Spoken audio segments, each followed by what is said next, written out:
Yesterday around 4 in the afternoon, my power went out. We had a major windstorm come through the area. Not a little breeze. I'm talking heavy gusts, trees bending, debris moving. I actually felt like we were in the middle of a tornado at one point. There was truly a dust cloud around my house. And then just like that, the house went dark. And for hours. Normally an hour or two. But this time it actually blew down an actual power pole. So the power pole was blown down.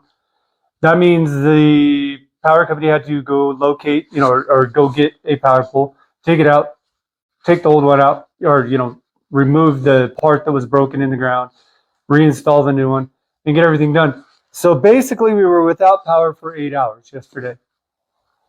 And when they said that, it was like, okay, well, we're not going to have power. Not a big deal. But in my mind, I went, okay, well, I'm supposed to go live on. I have 3 Gulu GP4000s, and this is going to sound like a huge advertisement for them, but it's not. It's just truly, this is what they did. So the first one I grabbed, I ran to a ring light. The second one, I powered my phone and the wireless microphone. And the third one, I ran to my tablet. And I had no house power, no generator running in the driveway, no extension cords running around. It was all quiet, all clean, and it was all battery power. And at 6 o'clock, I was able to go live. I actually went live at 6 o'clock. Same lighting, same audio, same presence. The only difference was the grid wasn't there, and I had no power. That's the part most people miss. Preparation isn't about drama. It's about continuity. It's about actually being calm. Can you continue to do what you normally do when conditions change? Because storms happen, winds happen, infrastructure fails. If your entire operation collapses when the grid goes down, then you need to think about your system.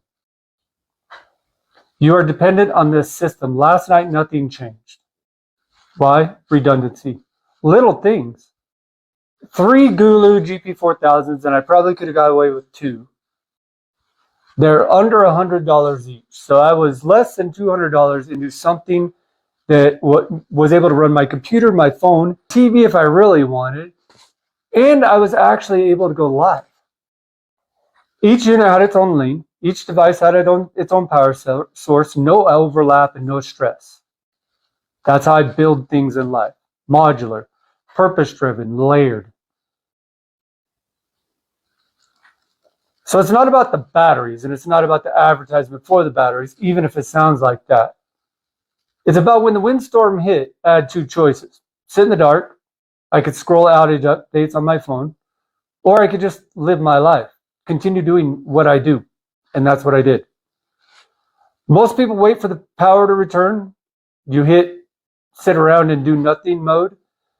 If you have family, maybe pull out a game and play a game or something like that. But I didn't have that.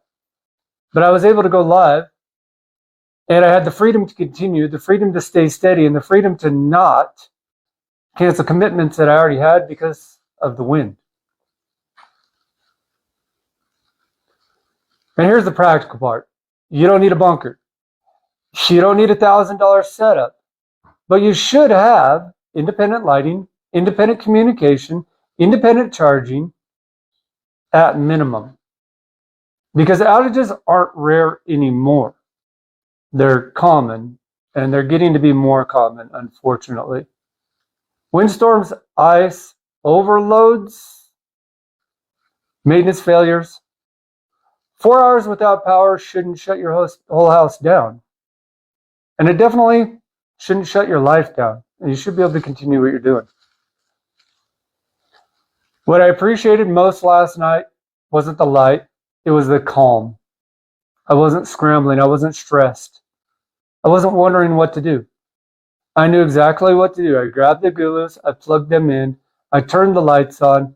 I used the flashlights and the backup batteries that I had, and I ran lights, and my life continued.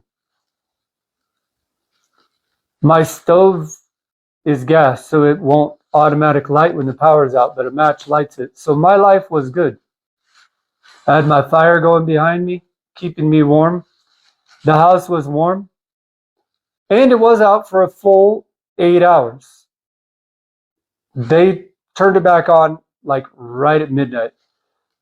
And I believe that half the lights in the house stayed on because I was up in my bedroom asleep, and the lights all came on, and the ceiling fan came on, everything came on, and it was like, gosh, woke me up. But that's how we go back to life, right? So if your power went out tonight for 4 hours, for 8 hours, are you done for the day? Are you shut down, or are you operational? Because when the wind took mine out, I didn't let that take control, and that's the difference. That wind last night could have made me sit in the dark for the night, and I scrolled my phone. Instead, I turned everything on that I'm doing today, and I lived my life almost essentially exactly the same, and that's what preparedness is about.